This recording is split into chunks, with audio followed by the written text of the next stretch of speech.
अगर हमारे साथ कोई विश्वासघात करता है तो हमने किसी के साथ विश्वासघात किया है।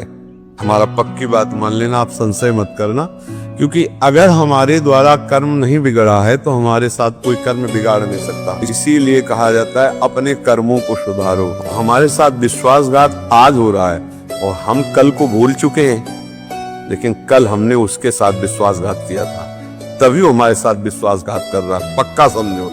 अच्छा, अभी इसी जन्म की बात बताओ, 9 महीने माँ के गर्भ में रहे, आपको याद है कुछ?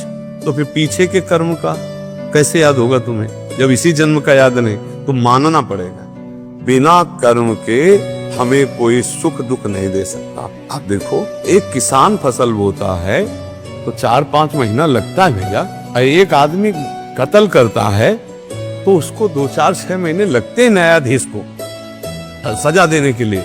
तो ये सरकारी काम है।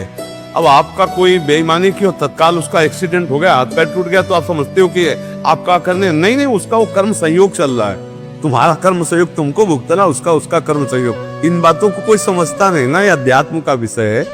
उसको बड़ा सुख मिलता है कि देखा ना, अपने कर्म का फल होगा। और आप ये जो नवीन आपका चिंतन बन रहा है, दूसरे के प्रति द्रोह बन रहा है, द्वेष बन रहा है, ये आपको जलाएगा। अब ये कर्म फसाता रहता है जीव, तो आगे जन्म फिर लेना पड़ेगा।